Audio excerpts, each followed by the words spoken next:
과학자들이요 서로 다른 환경에서 실험용지들의 생존 능력을 실험하게 되었습니다. 먼저 완전히 캄캄한 장소에서 물이 가득히 담긴 대하에 쥐를 한 마리 빠뜨렸습니다.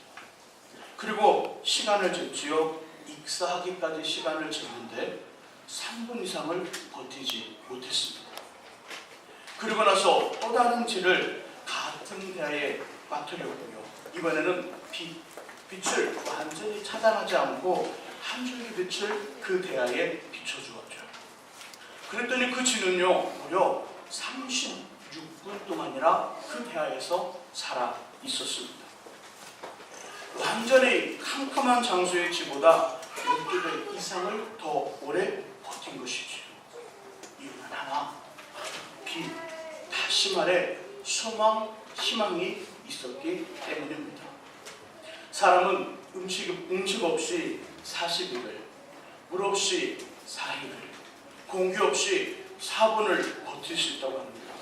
하지만 소망과 희망 없이는 단 4초도 견딜 수 없지요.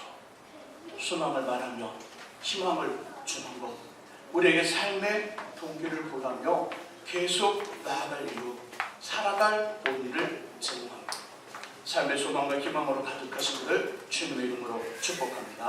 아멘. 우리 다시 한번 인사하시죠. 앞뒤 옆에 계신 분들의 손을 꼭 잡아주시면서 소망으로 가득한 삶이 되시기를 바랍니다 라고 인사하겠습니다. 소망으로 가득한 삶이 되시기를 바랍니다. 소망으로 가득한 삶이 되시기를 바랍니다. 자, 이제 서로 보시면 이쪽은 저쪽을, 저쪽은 이쪽을 환하게 웃으면서 손 흔들며 인사하겠습니다. 소망으로 가득한 삶이 되시기를 바랍니다. 소망으로 가득한 삶이 되시기를 바랍니다.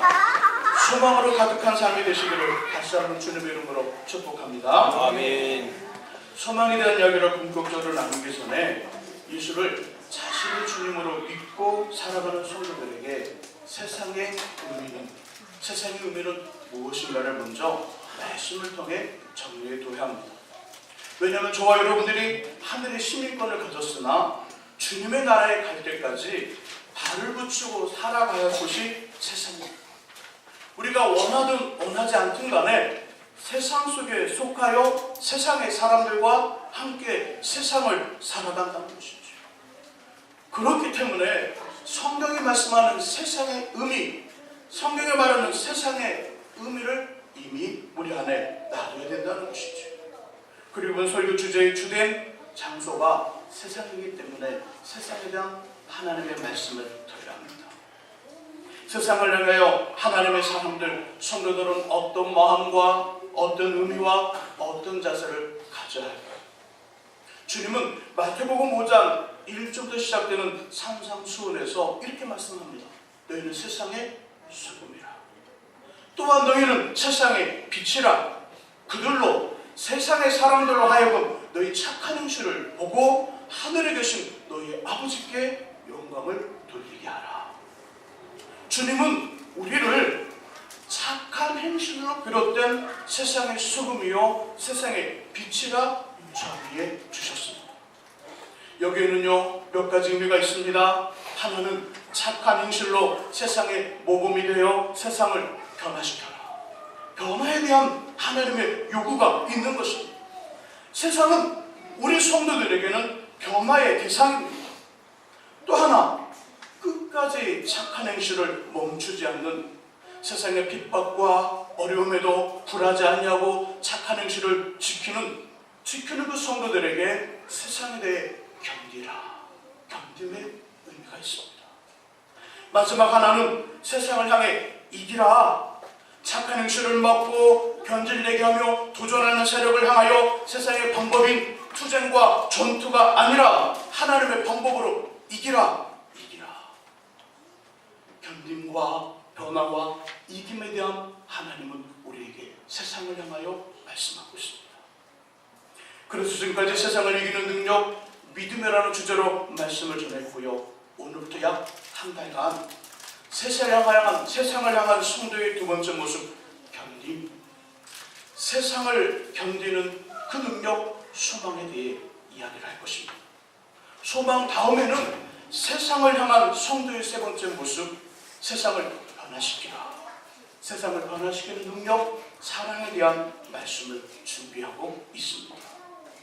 이번 설교 주제를 통하여 이미 우리 안에 존재하는 소망을 점검하고요. 더욱 그 소망에 경고하게 되며 아직 소망에 대한 그림을 그리지 못한 분들에게는 흔들리지 않고요.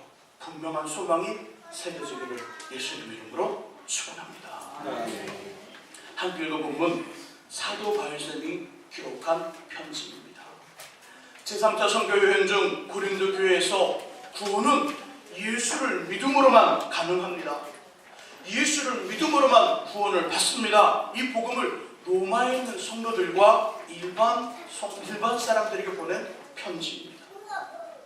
로마서에서는요, 예수 그리스도의 이야기 가득 차 있습니다. 그분의 죽으심, 그분의 부활하심, 그리고 다시 오실 이야기들이 가득 차 정리되어 있습니다.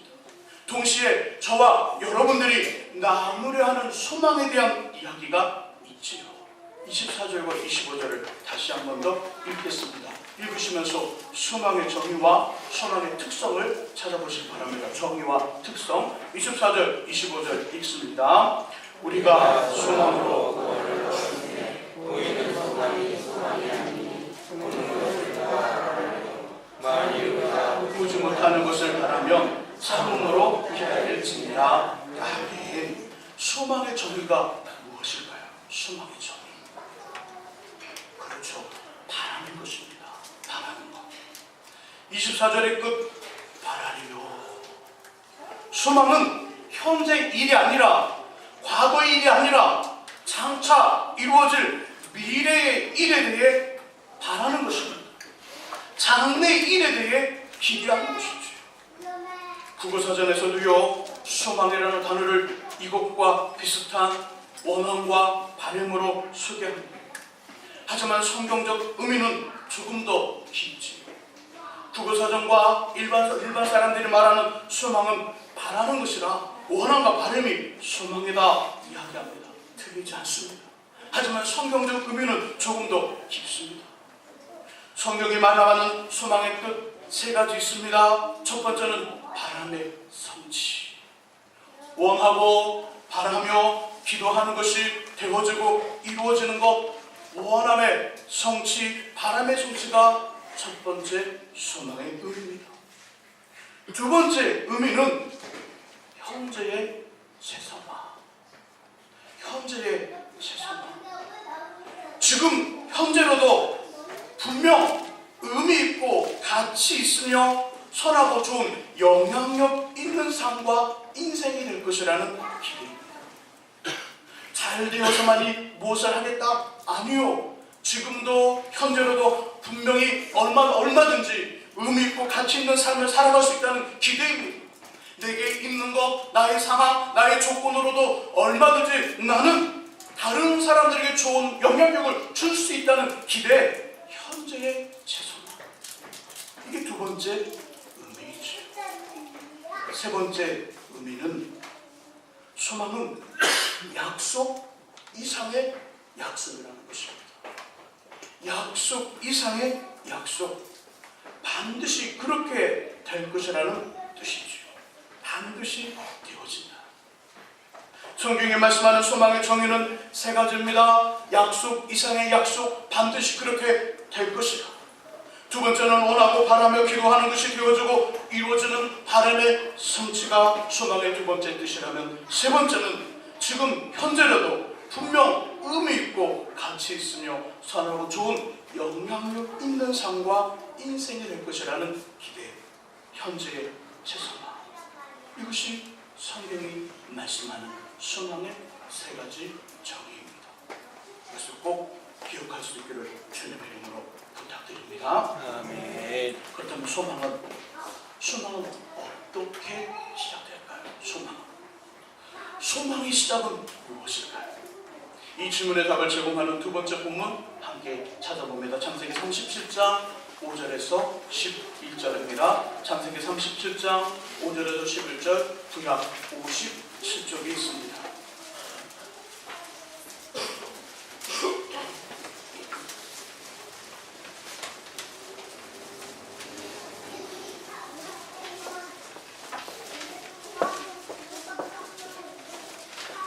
창세기 37장 5절에서 11절, 구약성경 57쪽에 있습니다. 우리 5절에서 11절 한 절 한 절씩 분별해 가면서 읽으시고요. 11절은 같이 한 목소리로 읽겠습니다. 제가 먼저 5절을 읽습니다. 요셉이 꿈을 꾸고 자기 형들에게 말하매 그들이 그를 더욱 미워하였더라.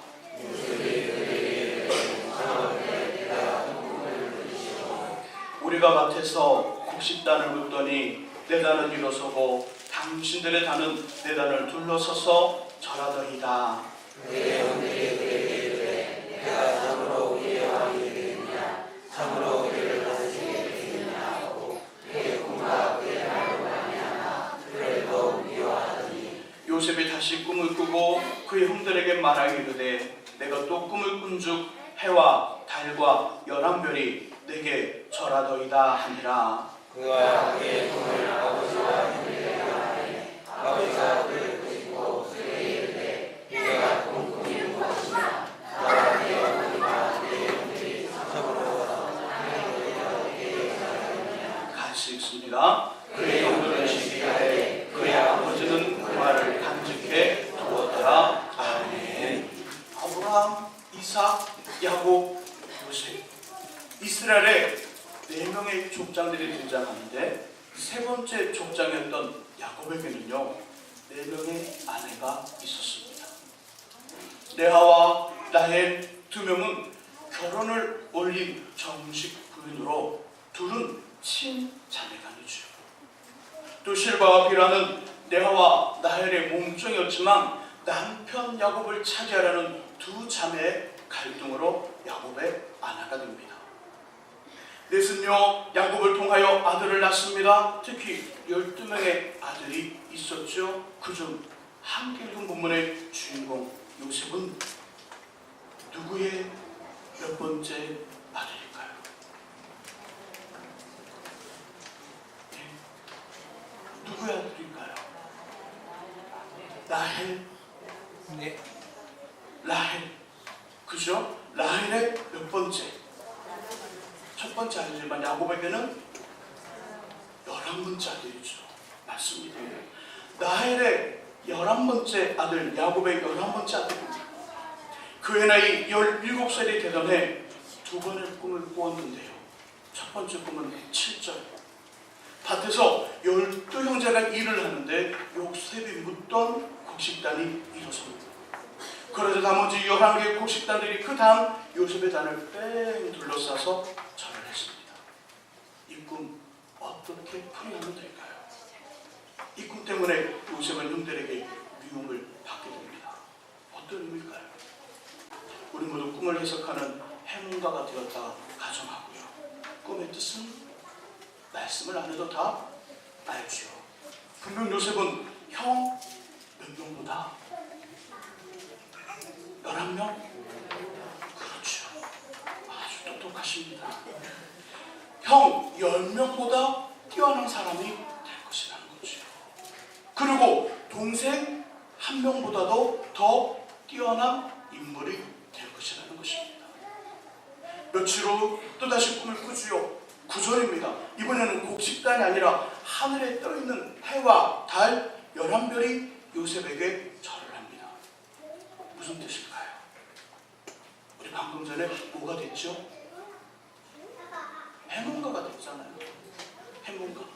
자, 해몽가 입장에서 이 꿈을 해석한다면 아버지와 어머니는 이 셋 중에 해와 달과 11별 중에 어떤 것일까요? 해와 달. 그렇죠. 해와 달. 해와 달. 하늘에 떠있는 해와 달은 아버지와 어머니를 뜻합니다. 11별은요? 형들. 형제들, 그죠? 11명의 형제들.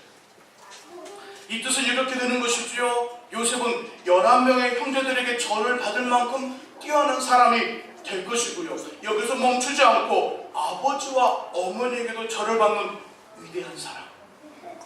가족과 가정을 넘어서 지역과 국가를 초월하여 국제적인 인물, 세계적인 사람이 될 것이라는 뜻입니다. 왜 두 번째 꿈이 이렇게 커졌을까요? 왜?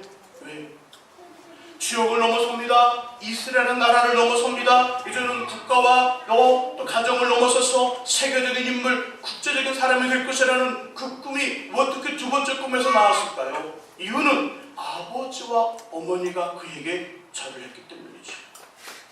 지금이야 텔레비전, 인터넷, 스마트폰이 발달하여 언제나 어디서든 지역의 이야기, 나라의 소식, 세계의 뉴스를 듣고 알 수 있지만 요셉이 살던 시대에는 전혀 그렇지 않았습니다. 아버지 울타리 그늘에서 동일한 성과 거의 비슷한 이름을 가진 형제들과 자매들이 어울려 동네를 이루고 공동체를 형성하여 함께 살았지요.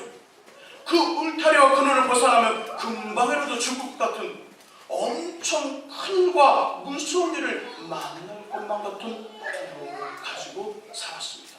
그 당시 모든 사람들이 감히 아버지가 쳐놓은 보호의 울타리 경계선을 벗어나고요, 어머니 품을 떠날 생각 전혀 하지 않았습니다. 할 필요가 없었습니다.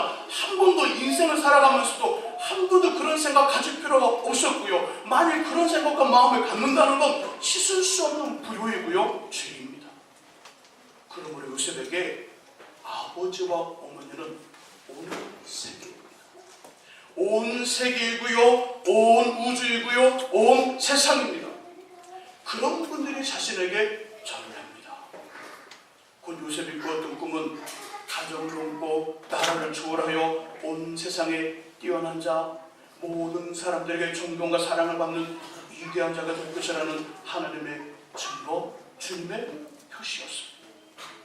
결국 요셉은요 17살에 이 꿈을 꾸고요 13년이 지나 30살이 되던 해 당시 최고로 강한 나라, 최고로 잘 사는 나라, 세계의 중심이었던 애국 이집트의 총리가 되어 왕보다 더 큰 힘, 더 큰 권력, 더 기가 막힌 지혜로 온 세상을 다스립니다. 꿈처럼 되었나요? 그네들이 맞추려고 대답을 안 하시는 거죠. 꿈처럼 되었을까요? 안 되었을까요? 꿈처럼 되었습니다. 되었죠. 꿈처럼 된 것입니다. 꿈이 이루어진 것이지. 이처럼 소망은 하나님께서 우리 인생을 찾아와 만나 주실 때 시작이 됩니다. 내 스스로 만드는 건 소망이 아닙니다. 내 스스로 만드는 건 소원이 아닙니다. 일반적인 소망과 소원은 될 수 있으나 하나님이 주시는 소망과 소원, 성경이 정의하고 있는 소망과 소원은 아니라는 것이죠.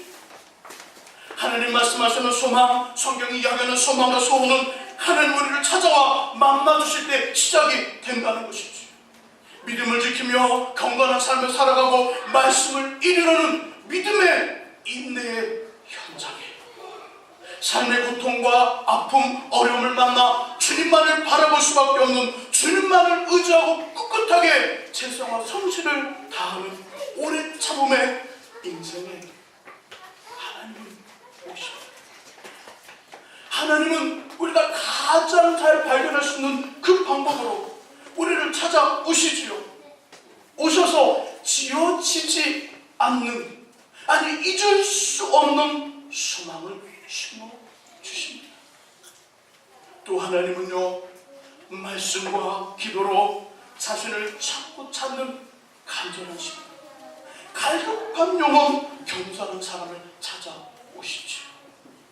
오셔서 그 인생을 향한 소망, 반드시 이루어질 약속, 그 이상의 약속을 주십니다. 저는 보일 때 가운을 입고요 예배를 인도하시는 목사님이 멋지게 보였습니다. 너무나도 멋지게 보였습니다. 그리고 신학을 공부하겠다는 마음을 가졌습니다. 저는 가운을 통해 하나님의 소명을 받은 사람입니다. 신학교를 가는 과정에 우여곡절이 있었지만 고등학교를 졸업한 후 바로 사역자로서의 훈련을 받게 됩니다. 그렇게 1년이 지나 바다를 지키는 해군에 입대하여 군생활을 했습니다. 그때까지는 막연한 사역자, 일반적인 대학생이었죠.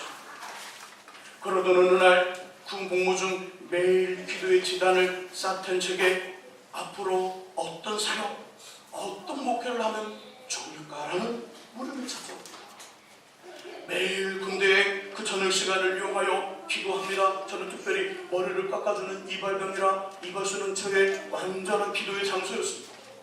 완전한 기도의 장소였고요. 쉼의 자리였죠. 문을 잠가놓고요. 커튼을 내리고요. 완전히 불을 끄고 기도합니다. 소리내어 기도할 때도 있고요. 조용히 기도할 때도 있습니다. 그렇게 기도하는데 제 안에 들려왔던 물음은 이것이죠. 저는 어떤 사역, 어떤 목회를 하면 좋을까? 이 물음으로 며칠을 기도하는데요. 어느 날 마치 하늘문이 열린 듯 앞으로 목회와 사역에 대한 기도 제목이 제 안에 부어지기 시작합니다. 제 안에 어떤 목회를 하면 좋겠는지, 어떤 사역을 하면 좋겠는지, 그 목회에 대한, 사역에 대한 이 기도 제목이 제 안에 부어지기 시작하는데요. 다음 날도, 그 다음 날도 멈추지 않는 것입니다. 멈추지 않는데 좀 더 구체적으로 기도 제목이 제 안에 찾아오기 시작합니다.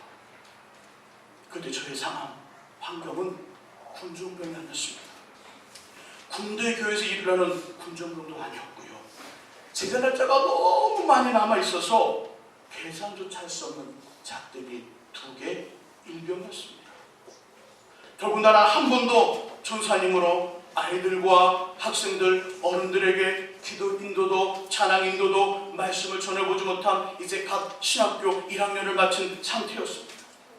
저는 지인을 보며 기도하며 받은 목회와 사역에 대한 기도 제목을 제대로 신학교, 신학대학원, 목사고시, 교육전사님, 전현전사님, 부목사로 약 20년이 넘도록 기도하게 하셨습니다. 분명 신부는 담임 목사님을 돕는 부교육자였지만 기도시간만큼은, 기도하는 그 시간만큼은 한 교회를 책임지고 있는 담임 목회자였죠. 그리고 지금은 군대에서부터 드린 기도의 제목처럼 실제 예수님의 피로 사시고 예수께서 머리가 되신 주님의 교회를 맡아 주님의 양들을 치고 먹이는 담임 목사님이 되었습니다. 그때에 약 20년, 25년 전에 드렸던 그 기도 제목, 그 기도 제목처럼 그렇게 오랫동안 계속해서 기도했던 그 기도 제목들이 목회 현장에서, 사역의 장에서 한 가지씩 열매로 나타나고 있습니다. 저도 깜짝 놀랐어요. 어떻게 이런 일들이 곰곰이 되돌아보며 20년, 25년 전부터 기도했던 그 기도의 제목이 지금 기도잖아요. 저희 하나님은 기도로 자신과 교제하는 자리에 찾아오셔서 기도 제목으로 꿈과 소망, 소원, 비전을 심어주셨지요. 성경에 나오는 모든 하나님의 사람들, 그리고 하나님께 쓰임받은 사람들, 또 하나님께 쓰임받기를 원하는 사람들은 너나 할 것 없이 소망에 대한 동일한 경험과 고백을 합니다. 하나님이 찾아오셨다는 것입니다. 오셔서 잊혀지지 않는 소망을 주셨다는 것이죠. 모세는요, 호렙산에서 타지 않는 딸기나물 불 속에서 하나님을 만났고요, 애굽에서 고통당하는 이스라엘 백성들을 구원하라는 지도자의 소망, 비전을 받았습니다. 이사야 선지자는요, 6날개를 가진 스랍 천사들을 보게 하시며 내가 누구를 보낼고라고 말씀하시는 주님의 음성을 듣고 오신 메시아 예수님을 예언하는 이스라엘의 예언자로 소망을 찾았습니다. 신약성경의 베드로는요, 물고기를 잡는 그 배를 찾아오신 주님을 만난 후 사람을 낚는 어부로서의 소망, 비전을 품었고요, 사울은 예수 믿는 사람들을 잡으러 가는 다메섹 길에서 부활하신 주님을 만나고 죽이며 핍박하려 했던 예수님의 증인, 예수님의 증거자가 되는 주님의 제자로서의 소망, 수명을 발견하게 됩니다. 그러면 저와 여러분들은 우리를 찾아와 소망을 심어 주시는 하나님을 반드시 만나야 되는 줄 믿습니다.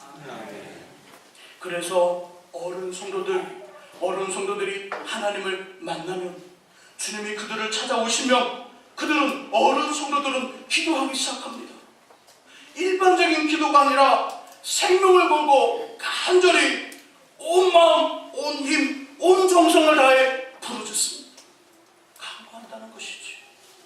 어른 성도들에게 소망은요, 기도의 제목, 소원이 됩니다. 연세가 있으신 어르신들에게 묻지요. 요즘 기도 제목이 뭡니까? 요즘 기도 제목이 뭐예요? 소원이 뭐지요? 여쭤보면 그들이 기도 제목을 이야기합니다. 소망입니다. 소망. 학생들과 청년들, 청년들, 청소년들이 하나님을 만나면 주님이 그들을 찾아와 만나주시면 꺼지지 않고 사라지지 않는 가슴을 쿵쾅쿵쾅 뛰게 하는 목표, 꼬린 지점이 생깁니다. 그리고 그것을 향해 달려가죠. 학생들, 청년들, 청소년들은 소망을 꿈이라고 부릅니다. 얘야 너의 꿈은 뭐니? 넌 앞으로 어떤 꿈을 꾸고 있니? 어떤 사람이 되고 싶니? 꿈에 대해 묻습니다. 그 말들이 이야기합니다. 소망입니다. 소망입니다. 또한 교회와 민족이 하나님을 만나며 주님이 교회와 민족을 만나주시면 멈췄던 동력에 불이 들어오고요. 앞을 향한 커다란 바퀴가 움직이기 시작합니다. 멈춰 있었던 동력이 끊어졌던, 아니 동력이 끊어지지 않았지만 동력이 들어오지 않아 움직이지 않았던 커다란 배가, 아니 커다란 바퀴가 주님이 그 나라와 민족을 찾아와 만나주시면 그 동력에 불이 들어오고요. 바퀴가 앞을 향하여 움직이기 시작합니다. 나라와 민족, 교회는 주님의 소망을 철학, 비전이라 부르지요. 교회의 비전, 나라의 철학, 그렇게 이야기하는 그 자체가 소망이라는 것이죠. 그리고 하나님을 만나야 합니다. 하나님께서 우리를 만나 주셔야 하지요. 하나님께서 흔들리거나 잊을 수 없는 소망을 우리 가슴에, 우리 심령에, 우리 영혼에 새겨 주셔야 합니다. 저 여러분들을, 우리의 교회와 이 민족을 하나님께서 만나주시기를 주님 이름으로 축복합니다. 아멘. 이제 방금 전에 말씀드린 소망의 세 번째 정의, 약속 이상의 약속이라는 그 말씀 다시 한번 기억하면서 그 말씀을 정리하면서 오늘 이야기 마무리하고 싶습니다. 사도 바울 선생님은요, 빌립보서 2장 13절에서 이렇게 말씀합니다. 너희 안에서 행하시는 일은 하나님이시니 자기의 기쁘신 뜻을 위하여 너희에게 소망이죠. 너희에게 소원을 두고 행하게 하시나니. 예수를 주로 고백하고 믿는 성도들에게 주어진 하나님의 소망, 꿈, 비전, 기도 제목, 소원에 대해 빌립보서 2장 13절은 말하기를 반드시 이루어지리라. 반드시 되어지리라. 이유는 그것이 내 뜻, 나의 원함이 아니라 우리를 통해 이루시려는 하나님의 뜻, 하나님의 원함, 하나님의 소원,